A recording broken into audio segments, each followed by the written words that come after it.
Hi my dear student, I am Ritesh Kumar Verma.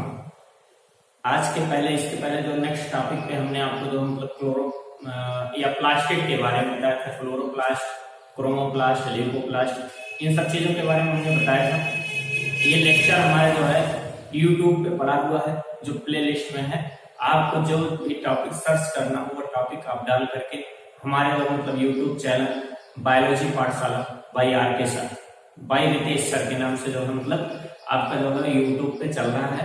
तो उस पे जो है मतलब आप अधिक से अधिक आप जो है लाइक करिए, सब्सक्राइब करिए और शेयर करिए, जिससे अधिक से अधिक लोग जो है पढ़ सकें, उनका फायदा हो सके और उसके साथ साथ हमारा भी फायदा। ठीक है, तो इस प्रकार से मतलब जो है ये चीज है कि, और दूसरी चीज ये कि आप जितने जो मतलब जितने जोश के साथ जो है वीडियो आप देखते जाएंगे, हमको वॉच टाइम से पता चलेगा कि हाँ आप सब लोग वीडियो देख रहे हैं, उतने जोश के साथ हम वीडियो जो है और अच्छे ढंग से जो है मतलब बनाते हैं। ठीक है, तो आज का टॉपिक हमारा है इंडो मेम्ब्रेन सिस्टम। ठीक है, या जो मतलब किसी कोशिका के अंदर आप ये कहिए कि किसी कोशिका के अंदर किसी ऑर्गेनिज्म, माइक्रो ऑर्गेनिज्म का अटैक हो, जैसे कि बैक्टीरिया की बात की जाए। अगर बैक्टीरिया का अटैक होता है तो उसमें किस प्रकार से मतलब बैक्टीरिया प्लाज्मा के अंदर जो है इंडोसाइटोसिस के थ्रू जो है अंदर जाता है और एक्सोसाइटोसिस के थ्रू बाहर उसे निकाला जाता है। यानी सेल के थ्रू, सेल का एक प्रोसेस होता है जिसमें इंडोसाइटोसिस होता है और एक्सोसाइटोसिस होता है। और इस इंडो और एक्सोसाइटोसिस में किस प्रकार से कौन से सेल ऑर्गेनेल्स जो है भाग लेते हैं, तो ये जो मतलब PGT RPU से भी और जो है हाई स्कूल इंटर BSc जो भी आप मतलब जो है इंटर BSc के RPU से आप देखेंगे तो ये सब पॉइंट जो है बहुत ही मेन। ठीक है, इसलिए आप जो है मतलब पढ़ाते समय ध्यान से देखिए कि कब कौन सा क्वेश्चन जो है TGT और PGT के लिए निकल जाए और आप ध्यान ना दे पाए और बाद में ये चीज कहेंगे हाँ बताया गया था। ठीक है, तो ऐसा ना हो, तो इसलिए जो मतलब ध्यान लगा करके पढ़िए, अन्यथा ये जो मतलब ये चीज नहीं। और दूसरी चीज ये चीज आपको बता दें कि बहुत लोग ये चीज कहते हैं मतलब कोई ऐसा सब्जेक्ट बताइए, कोई ऐसा जो मतलब रास्ता बताइए कि जिससे तुरंत जो है मतलब कि तुरंत हम नौकरी पा जाए, तो ऐसा कोई रास्ता है ही नहीं। ठीक है, हम ये कहना चाहते हैं कि आप ये चीज कहिए कि मतलब जो है बिना कीमत चुकाए कोई राजा नहीं होता, बिना कीमत चुकाए कोई राजा नहीं होता, सफलता का कोई भी गुप्त दरवाजा नहीं होता। बिना कीमत चुकाए कोई राजा नहीं होता, सफलता का कोई गुप्त दरवाजा नहीं होता। हमें डूबना है दरिया में इसी खातिर, हमें डूबना है दरिया में इसी खातिर, क्योंकि बिना डूबे गहराई का अंदाजा नहीं होता। तो इसके साथ आइए हम इंडो मेम्ब्रेन सिस्टम देखते हैं। इंडो मेम्ब्रेन सिस्टम में जो मतलब आप ये देख लीजिए कि कौन कौन सा जो मतलब सेल ऑर्गेनेल्स है। जैसे यहाँ पे जो है क्या है, VO, ओ गर्ल के नाम से है, VO का मतलब वैक्यूल, वैक्यूल। ठीक है, G फॉर आपका गाल्जी बॉडी,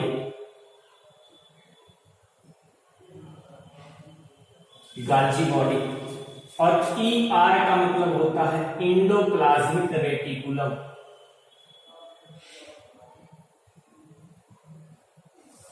इंडोप्लाज्मिक रेटिकुलम,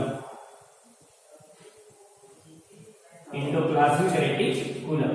ठीक है, और यह फॉर होता है लाइसोसोम।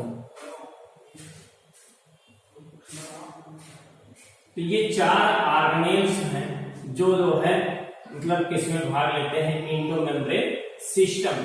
ठीक है, तो ये चार ऑर्गेनेल्स हैं, वैक्यूल हो गया, ठीक है, गाल्जी बॉडी, इंडोप्लाज्मिक रेटिकुलम, लाइसोसोम। ठीक है, यानी इंडो मेम्ब्रेन सिस्टम में चार प्रकार के जो मतलब आपके सेल ऑर्गेनेल्स हैं, जिसको जो है शॉर्ट फॉर्म में ओगर्ल के नाम से कहा जाता है। ओगर्ल यानी vacuole, गाल्जी body, endoplasmic reticulum, lysosome. तो हम देखते हैं इंडो मेम्ब्रेन सिस्टम किस प्रकार से फंक्शन करता है, किस प्रकार से वर्क करता है। अब इस इंडो मेम्ब्रेन सिस्टम में आपको हम बताएंगे इंडोसाइटोसिस, इंडोसाइटोसिस एंड एक्सोसाइटोसिस।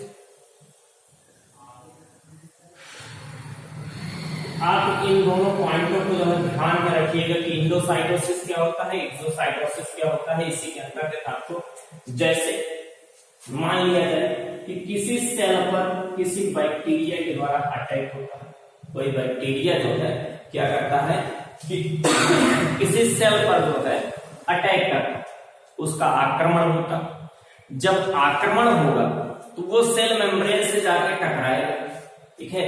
अब सेल मेम्ब्रेन से यदि टकराएगा तो सेल मेम्ब्रेन से होता हुआ ये जो है सेल के अंदर जाएगा। इस प्रकार का जो है एक वैक्यूल का फॉर्मेशन है, जो मतलब सेल मेम्ब्रेन का जो है कुछ भाग जो है उस जो है बैक्टीरिया को घेर करके जो है उसे अंदर लेगा। ये प्रोसेस क्या होता है, इंडोसाइटोसिस होता है। इंडो माने अंदर, साइटोसिस माने कोशिका के द्वारा किसी पदार्थ को अंदर लेना, ठीक है। यही क्या कहलाता है, इंडोसाइटोसिस कहलाता है। अब जैसे ही ये बैक्टीरिया जो मतलब सेल के अंदर पहुंचा, ठीक है, तो सेल में न्यूक्लियस प्रेजेंट है, केंद्रक उपस्थित है। अब केंद्रक के पास उसकी संवेदना पहुंचेगी। उसकी संवेदना कैसे पहुंचेगी कि उसकी संवेदना उसके पास पहुंचेगी क्योंकि जो केंद्रक होता है वो सेल का सरदार होता है, या जो आप ये कह सकते हैं कि हाई जो मतलब कमांड रखने वाला जो पॉइंट करता है वो कौन होता है, जो है न्यूक्लियस होता है, केंद्रक होता है। और न्यूक्लियस के अंदर उपस्थित डीएनए होता है, ठीक है। अब इस बैक्टीरिया को मारने के लिए जो है एक एंजाइम बनाया जाएगा जिसे कहा जाता है लाइसोजाइम। किस चीज का फॉर्मेशन करना है, लाइसोजाइम एंजाइम का फॉर्मेशन करना है। अब लाइसोजाइम एंजाइम का जो फॉर्मेशन होता है उसका जो है उसका कोड किसके पास है, डीएनए के पास है, ठीक है। अब डीएनए के पास, तो डीएनए का प्रोसेस क्या है कि डीएनए जो है प्रोटीन सिंथेसिस का प्रोसेस शुरू करेगा। और प्रोटीन सिंथेसिस में आपका दो प्रोसेस होता है, ट्रांसक्रिप्शन और ट्रांसलेशन। ट्रांसक्रिप्शन के थ्रू ये क्या कर देगा, एमआरएनए का फॉर्मेशन करेगा, एमआरएनए का फॉर्मेशन करेगा। अब कहने का मतलब कि जो है अब इसमें जो है एमआरएनए कहां बन गया, न्यूक्लियस, ठीक है। ये एमआरएनए जब न्यूक्लियस में बन जाएगा, अब न्यूक्लियस से होता हुआ ये न्यूक्लियर पोर के थ्रू कहां आ जाएगा, तो है इंडोप्लाज्मिक रेटिकुलम में, ठीक है। इंडोप्लाज्मिक रेटिकुलम में राइबोसोम्स ये सब चीजें उसमें रहते हैं, ठीक है। अब उसकी सहायता से जो है मतलब क्या किया जाएगा कि इसके अंदर जो है प्रोटीन का फॉर्मेशन किया जाएगा। प्रोटीन फॉर्मेट होगा जो है कहां, इंडोप्लाज्मिक रेटिकुलम में, ठीक है। अब इंडोप्लाज्मिक रेटिकुलम के द्वारा, ठीक है भाई, इंडोप्लाज्मिक रेटिकुलम का स्ट्रक्चर आगे हम जब बताएंगे आपको कई प्रकार का होता है, सिस्टर्नी, ट्यूब्यूल्स, वेसाइकल्स, ये सब जो मतलब इसमें उपस्थित होती है। तो इन सब के द्वारा जो मतलब इंडोप्लाज्मिक रेटिकुलम बना हुआ है, तो बनने के बाद क्या करेगा कि ये जो मतलब अपने वेसाइकल्स या जिसे वैक्यूल कहा जाए, वेसाइकल या वैक्यूल के थ्रू ये क्या कर देगा कि जो मतलब किसके अंदर डाल देगा, उसे जो मतलब वैक्यूल या वेसाइकल के अंदर जो इंडोप्लाज्मिक रेटिकुलम प्रोटीन को डालती है, ठीक है। अब ये प्रोटीन जो होगा वो ये वेसाइकल से होता हुआ कहां पहुंच जाएगा, गाल्जी बॉडी में, ठीक है। ये हमारा क्या है, गाल्जी बॉडी, तो गाल्जी बॉडी के अंदर भेज देगा, ठीक है।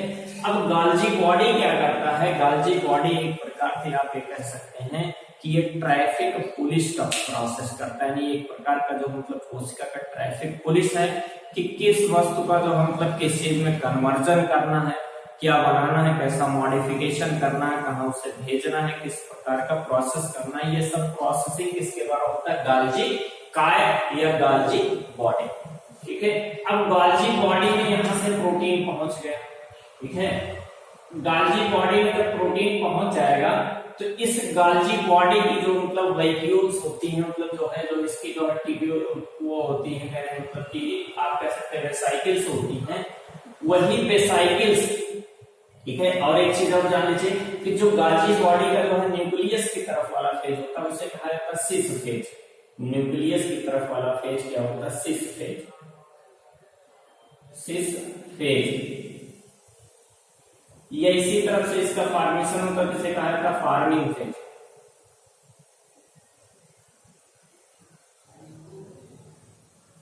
फार्मिंग फेज, या इसी को जो है कॉन्वेक्स फेज कहा जाता है।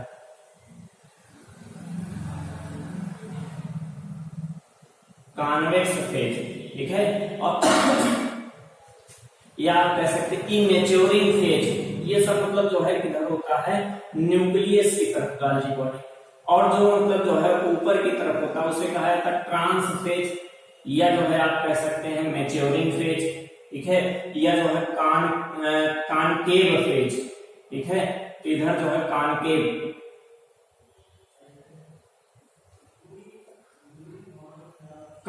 फेज होता है, मैच्योरिंग फेज होता है।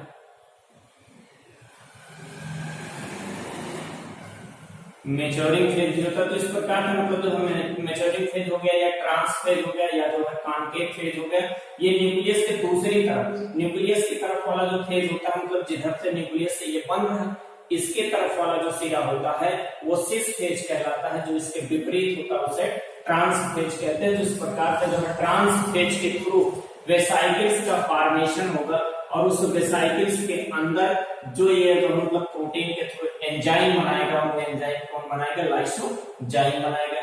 और भी अलग प्रकार के मतलब एंजाइम्स होते हैं। तो इस एंजाइम को कहां पर डाल दिया जाएगा, इस वेसाइकिल में डाल दिया जाएगा, और इसी वेसाइकिल को कहा जाता है प्राइमरी लाइसोसोम, ठीक है। प्राइमरी लाइसोसोम जो होता है, इसके अंदर का जो एंजाइम होता है वो एंजाइम इनएक्टिव स्टेज में होता है, या अक्रिय अवस्था में, ठीक है। प्राइमरी लाइसोसोम में जो एंजाइम होता है वो अक्रिय अवस्था में होता है, इनएक्टिव स्टेज में होता है। अब इस इनएक्टिव स्टेज वाला जो एंजाइम होता है, या लाइसोसोम युक्त जो मतलब जो वेसाइकिल होती है, वो क्या करती है कि जो बैक्टीरिया एंडोसाइटोसिस के थ्रू आया हुआ होता है, उस बैक्टीरिया से देखिए वेसाइकिल जाकर के मिल रही है, ठीक है। यानी इस प्रकार से जहां पर वेसाइकिल और बैक्टीरिया आपस में जुड़ जाते हैं, उस स्टेज को कहा जाता है सेकेंडरी लाइसोसोम।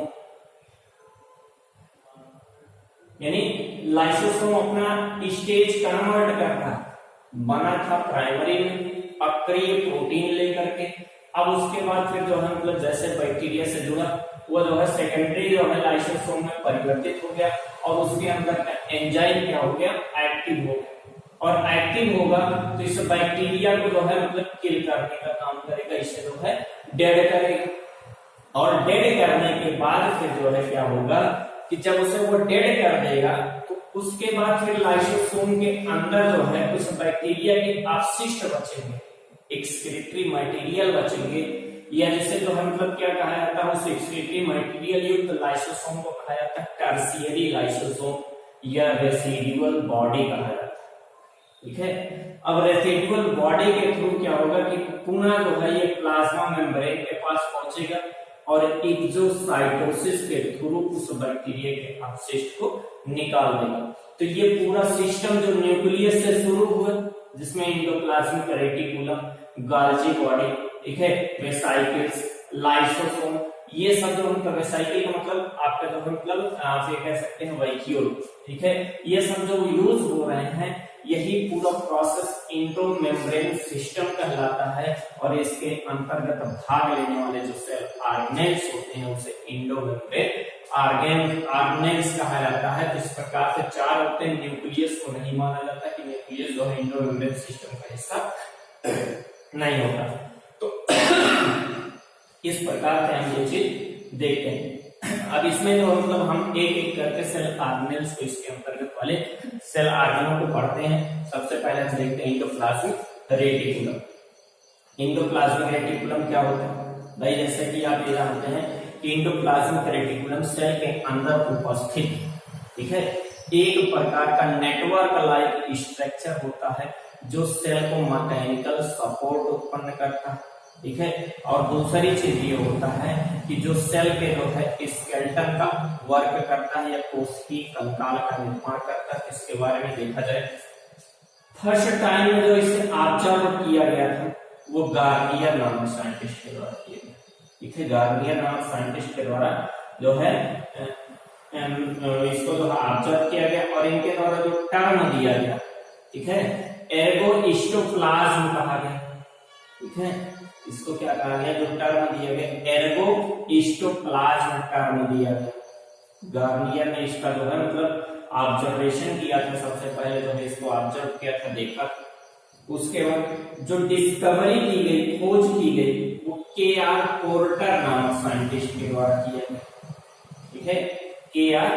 पोर्टर के द्वारा जो मतलब इसकी डिस्कवरी की गई। और इसका अल्ट्रा स्ट्रक्चर, ठीक है, ये इलेक्ट्रॉन सूक्ष्मदर्शी संरचना जो दिया गया वो पोर्टर और कैलाडे के द्वारा दिया गया।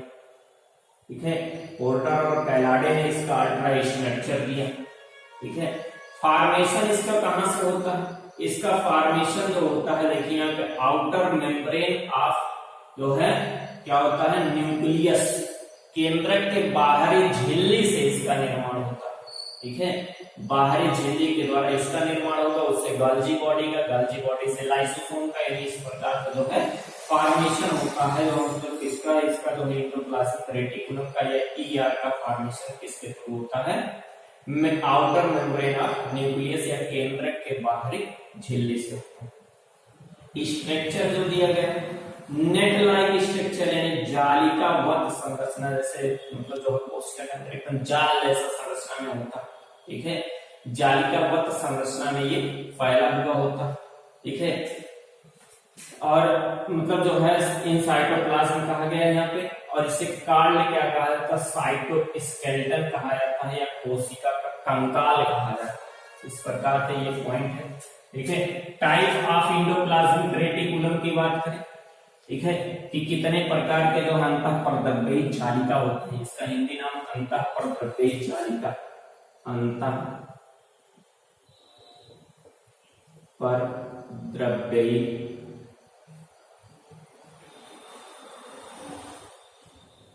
जालिका। तो अंतःपरद्रव्यी जालिका जो होती है, ठीक है, या एंडोप्लाज्मिक रेटिकुलम जो होता है वो कितने टाइप्स के होते हैं। तो ये राइबोसोम के उपस्थिति और अनुपस्थिति के आधार पर इन्हें डिवाइड किया गया।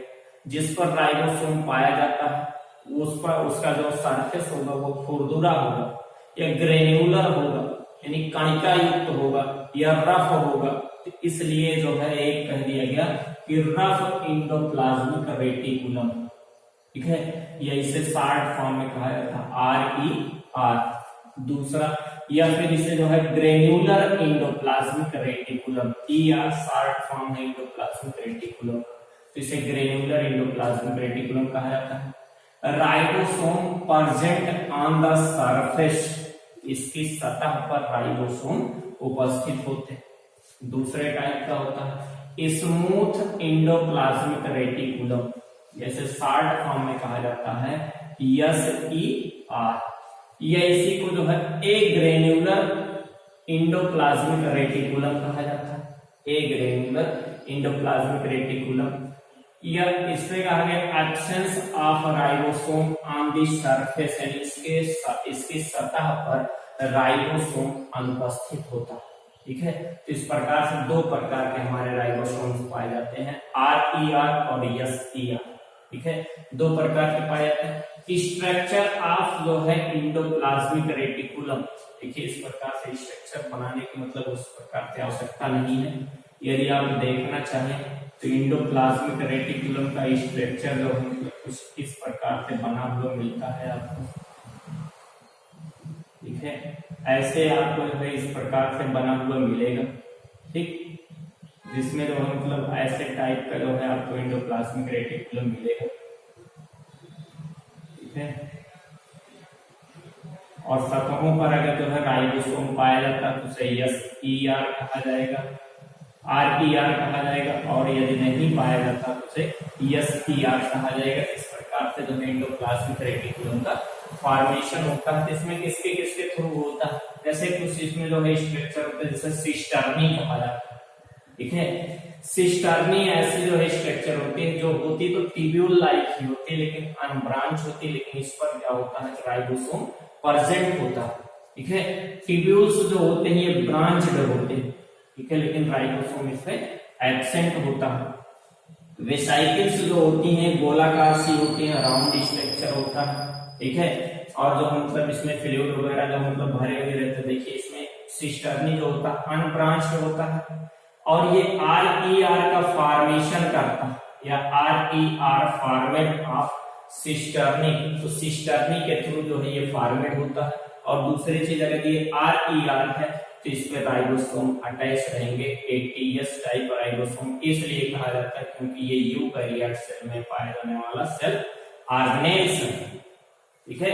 यानी जो है ये मतलब जो है यूकैरियोटिक सेल में पाया जाता है, तो यूकैरियोट सेल में ATS टाइप राइबोसोम होता है, इसलिए ATS टाइप राइबोसोम भी इसमें पाया जाता है, ठीक है। दूसरा ट्यूब्यूल्स जो होती है ये ब्रांच्ड होती है, ठीक है, शाखा युक्त तो होती हैं, लेकिन इन पर राइबोसोम क्या होता है, एब्सेंट होता है, इसलिए ये कहा जाता है मतलब SER made up of tubules, यानी SER किसके द्वारा निर्मित होता है, ट्यूब्यूल्स के द्वारा, ठीक है। यानी सिस्टर्नी के थ्रू RER का फॉर्मेशन होता है, ट्यूब्यूल्स के थ्रू SER का फॉर्मेशन होता है। वेसाइकिल जो होते हैं, वेसाइकिल जैसे वाइक्यूल का फॉर्मेशन जो करते हैं, वाइक्यूल के थ्रू वो राउंड होता है, ठीक है, इसका राउंड स्ट्रक्चर होता है। दूसरी बात ये कि फील विद केमिकल्स, कुछ केमिकल मटेरियल होते हैं जो इसके अंदर भरे हुए होते हैं, फील किए गए होते हैं, ये मतलब जो केमिकल मटेरियल से जो भरा हुआ होता है, जैसा कि आपने यहाँ पर देखा, ठीक है। और इसको जो मतलब ये चीज कहा जाता है कि जो सिस फेज और convex phase of Golgi body to fuse, ठीक है, यानी इसका जो सिस फेज होता है वो सिस फेज जो है गोल्जी बॉडी से फ्यूज करता है। अब ये ER की सिस फेज की बात की जा रही है, ठीक है, इसका सिस फेज ऊपर की तरफ, एंडोप्लाज्मिक रेटिकुलम का सिस फेज ऊपर होगा, ट्रांसफेज नीचे की तरफ होगा, लेकिन गोल्जी बॉडी का सिस फेज अलग है, यानी ये जो मतलब गोल्जी बॉडी से अपने जो मतलब कॉन्वेक्स फेज से या जो सिस फेज के थ्रू अटैच होता है, ठीक है। तो ये इतना जो मतलब स्ट्रक्चर में था। मॉडिफिकेशन में आप देख लीजिए कि किस प्रकार से इनका जो मतलब परिवर्तन होता है, और जो मतलब ये परिवर्तित होकर के किस प्रकार से मतलब जो है अलग अलग प्रकार के स्ट्रक्चर का फॉर्मेशन करते हैं। तो मॉडिफिकेशन में आप देखेंगे RER, इसका अमाउंट हाईएस्ट होता है, लगभग 1/3 भाग जो है सबसे अधिक मात्रा, मतलब 1/3 भाग जो है वो किसका होता है, RER का होता है। और ये क्या करता है, help the protein synthesis, protein संश्लेषण में सहायता करता है, कौन, RER, ठीक है। और इसके बाद इसकी मात्रा जो होती है मोर या अधिक मात्रा में पैंक्रियास में होता है, लीवर में होता है, नर्व सेल में होता है, ठीक है। अब नर्व सेल में ये जो है मतलब मॉडिफाई होता है, ये स्पेशल पॉइंट है आपका जो है मतलब बहुत ही इंपॉर्टेंट पॉइंट है TGT आप से, कि जो निसल ग्रेन्यूल्स होते हैं, निसल्स के जो कण होते हैं वो किसका मॉडिफिकेशन होता है, वो RER या आप कह सकते हैं एंडोप्लाज्मिक रेटिकुलम का मॉडिफिकेशन होता है, नर्व सेल में होता है, तंत्रिका कोशिकाओं में जो है निसल्स के ग्रेन्यूल बनते हैं, और इस निसल्स के ग्रेन्यूल के द्वारा जो मतलब इनका मॉडिफिकेशन होकर के मतलब जो है ये जो मतलब किसका मॉडिफिकेशन, किसका रूप है, मॉडिफिकेशन का मतलब बदलाव, परिवर्तन। तो एंडोप्लाज्मिक रेटिकुलम जो है कुछ अपना रूप परिवर्तित करके जो है कहां पर पहुंच जाती है, साइटॉन में, कोशिका काय में, जो तंत्रिका कोशिका की कोशिका काय होती है, उस कोशिका काय के अंदर जो है मतलब कुछ ग्रेन्यूल के रूप में, कणिका के रूप में होती है, जिसे जो निसल्स नामक साइंटिस्ट ने देखा था, इसलिए इसे निसल्स ग्रेन्यूल कहा गया। और निसल ग्रेन्यूल किसका मॉडिफिकेशन है, एंडोप्लाज्मिक रेटिकुलम का या अंतःपृष्ठीय जाली का। SER की बात करते हैं, ठीक है, देखिए RER केवल प्रोटीन सिंथेसिस करता है, लेकिन SER क्या करता है, help in the lipid synthesis, ठीक है, lipid soluble vitamin and steroids, ठीक है, स्टेरॉइड हार्मोन्स जो होते हैं उनका सिंथेसिस, कुछ जो मतलब लिपिड सॉल्युबल विटामिन होते हैं, लिपिड सॉल्युबल विटामिन जैसे A, D, E and K, तो ये 4 प्रकार के वसा में जो घुलनशील विटामिन होते हैं, इनका भी सिंथेसिस किसके द्वारा होता है, SER के द्वारा होता है। और मांसपेशियों में इसका मॉडिफिकेशन होता है, या मांसपेशी में उपस्थित एंडोप्लाज्मिक रेटिकुलम को कहा जाता है सार्कोप्लाज्मिक रेटिकुलम, यानी ये एस ई आर का, देखिए आर ई आर का मॉडिफिकेशन निसेंस ग्रेन्यूल है और एस ई आर का मॉडिफिकेशन सार्कोप्लाज्मिक रेटिकुलम है। ठीक है, तो एस ई आर का मॉडिफिकेशन सार्कोप्लाज्मिक रेटिकुलम है, जिसका जो फंक्शन क्या होता है, कैल्शियम का जो है स्टोर करना। ठीक है, कैल्शियम को जो है एकत्रित करना या स्टोरेज ऑफ कैल्शियम। ठीक है, कैल्शियम आयन का जो है स्टोर करने का प्रोसेस ये जो है क्या करते हैं, एंडोप्लाज्मिक रेटिकुलम के एस ई आर या स्मूथ एंडोप्लाज्मिक रेटिकुलम। ठीक है, आगे देख लीजिए some special form of endoplasmic reticulum. ठीक, जैसे कि एक पॉइंट है इसमें डेस्मोटिब्यूल्स। ठीक है, क्या है, डेस्मोटिब्यूल्स। जैसा कि आप जानते हैं कि अगर एक कोशिका से, जैसे ये एक कोशिका है, इस कोशिका को दूसरी कोशिका से जोड़ने वाला जो भाग होता है, इसे जो मतलब क्या कहा जाता है, डेस्मोसोम, प्लाज्मोडेस्माटा कहा जाता है।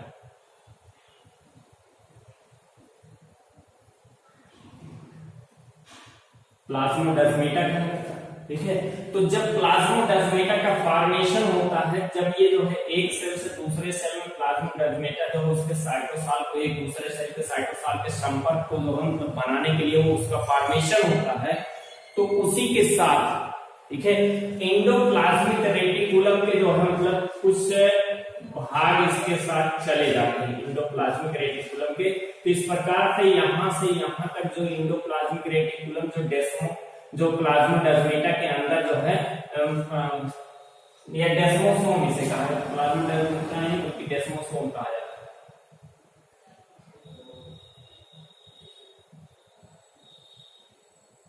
डेस्मोसोम के अंदर जो जाते आते हैं, मतलब इस डेस्मोसोम के अंदर जो है जो इंडोप्लाज्मिक रेटिकुलम चला जाता है, उस इंडोप्लाज्मिक रेटिकुलम को जो है डेस्मोटिब्यूल्स कहा जाता है। और डेस्मोटिब्यूल्स जो है only present in plant cell, केवल प्लांट कोशिकाओं में होता है, क्योंकि डेस्मोसोम जो है प्लांट सेल में पाया जाता है। इस प्रकार से प्लांट सेल में जो है डेस्मोटिब्यूल्स भी होते हैं और ये वर्क क्या करते हैं कि ये जो मतलब ट्रांसपोर्टेशन में वर्क करते हैं, ट्रांसपोर्टेशन में भी सिम्पोर्ट वाले। ठीक है, तो जब तो मतलब सिम्पोर्ट वगैरह जब आपको जो प्लांट एब्जॉर्प्शन या प्लांट ट्रांसपोर्टेशन बताया जाएगा प्लांट फिजियोलॉजी, तो उसमें जो है क्लियर किया जाएगा मतलब कि सिम्पोर्ट क्या है, एपिपोर्ट क्या है, मतलब इस प्रकार से जो है ये ट्रांसपोर्टेशन का वर्क करते हैं, सिम्पोर्ट में यूज होते हैं। दूसरा पॉइंट है, दूसरे टाइप का जो मतलब जो इंडोप्लाज्मिक रेटिकुलम है, माइक्रोसोम। ठीक है, अब माइक्रोसोम का फॉर्मेशन कैसे होता है, जैसे किसी सेल का अगर सेंट्रीफ्यूगेशन किया जाए, सेंट्रीफ्यूगेशन का मतलब होता है कि जैसे मतलब जो है उसका एक मतलब जो है एक वेंट्राप ट्यूब होता है, उसके अंदर रख करके एक मशीन होती है जिसको तेजी से घुमाया जाता है। ठीक है, तो अगर किसी कोशिका को तेजी से घुमाया जाएगा तो उसका सबसे पहले उसका स्केलेटन टूटेगा। ठीक है, उसकी मतलब जो स्केलेटन क्या है कोशिका का, इंडोप्लाज्मिक रेटिकुलम या अंतःप्रद्रव्य जालिका। तो वही अंतःप्रद्रव्य जालिका जब टूट करके छोटे पार्ट में परिवर्तित हो जाती है, उसी पार्ट को क्या कहा जाता है, माइक्रोसोम कहा जाता है। और इस माइक्रोसोम को माइक्रोसोम जो टर्म दिया गया था वो कैलाडे नामक साइंटिस्ट के द्वारा दिया। ठीक है, तो इतना पॉइंट मतलब जो है इसमें था कि मतलब जो है इसका मॉडिफिकेशन या स्पेशल टाइप के जो है इंडोप्लाज्मिक रेटिकुलम। अगला हम पॉइंट देख लेते हैं, फंक्शन ऑफ इंडोप्लाज्मिक रेटिकुलम की बात करते हैं। इंडोप्लाज्मिक रेटिकुलम में एसईआर और आरईआर एक दूसरे में कन्वर्ट होते रहते हैं, इंटरचेंज होते रहते हैं कि एसईआर आवश्यकता पड़ने पर आरईआर बन जाएगा, आरईआर आवश्यकता पड़ने पर एसईआर बन जाता है। इस प्रकार से एक दूसरे में क्या होते हैं, इंटरचेंज होते रहते हैं। और प्रोटीन सिंथेसिस में वर्क होता है आरईआर। ठीक है, cholesterol, steroid, lipids, hormone, fat, soluble vitamins. ठीक है, या मतलब जो है इन सब चीजों का जो सिंथेसिस किसके द्वारा किया जाता है, एसईआर के द्वारा। किसके द्वारा होता है, एसईआर के द्वारा होता है। ठीक है, साइटोक्रोम होता है, एक साइटोक्रोम बहुत ही स्पेशल पॉइंट है, P450, P450। ठीक है, P450 साइटोक्रोम होता है जो एसईआर के अंदर प्रेजेंट होता है और ये रोल प्ले करता है इसमें डिटॉक्सिफिकेशन में या निरादूषीकरण में। ठीक है। तो इस प्रकार से निराविषीकरण में ये क्या करता है, अपना रोल प्ले करता है। ठीक है, अगला पॉइंट है फॉर्मेशन ऑफ माइक्रो बॉडीज। ठीक है, माइक्रो बॉडी के फॉर्मेशन में कुछ जो मतलब स्मॉलेस्ट सेल ऑर्गेनेल्स होते हैं जिसके फॉर्मेशन में जो है एंडोप्लाज्मिक रेटिकुलम वर्क करता है, जैसे पेराक्सीसोम, ग्लाइऑक्सीसोम, स्पीरोसोम। ठीक है, किसका किसका, पेराक्सीसोम, ग्लाइऑक्सीसोम, स्पीरोसोम, इन तीनों मतलब जो है माइक्रो बॉडीज का फॉर्मेशन किसके थ्रू होता है, एंडोप्लाज्मिक रेटिकुलम के थ्रू। ठीक है, फिर ग्लाइकोजन सिंथेसिस एंड स्टोरेज। ठीक है, ग्लाइकोजन की जो सिंथेसिस होती है और स्टोरेज का वर्क भी जो मतलब SER स्मूथ एंडोप्लाज्मिक रेटिकुलम के द्वारा किया जाता है। गोल्जी बॉडी के फॉर्मेशन में, GB फॉर गोल्जी बॉडी,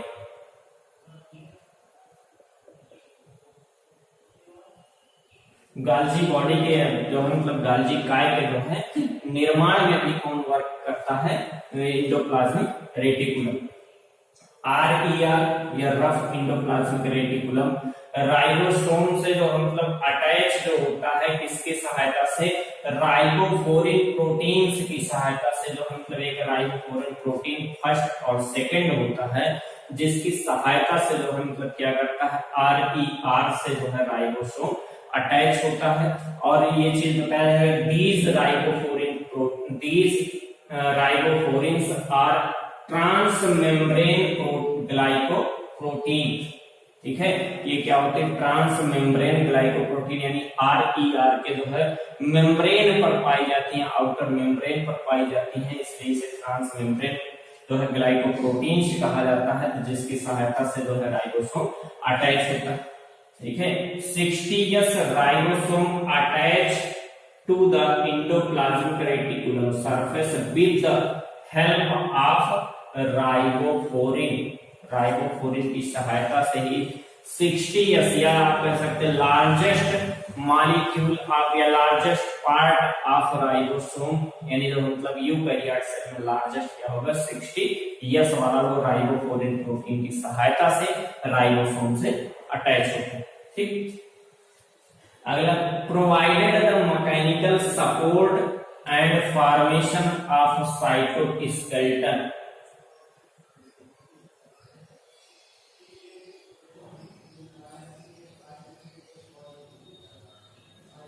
तो साइटोस्केलेटन का जो फॉर्मेशन करता है, साइटोस्केलेटन का फॉर्मेशन करेगा और इसे मैकेनिकल सपोर्ट प्रदान करेगा, एक यांत्रिक बल प्रदान करता है जिससे कोशिका का स्ट्रक्चर बना रहता है।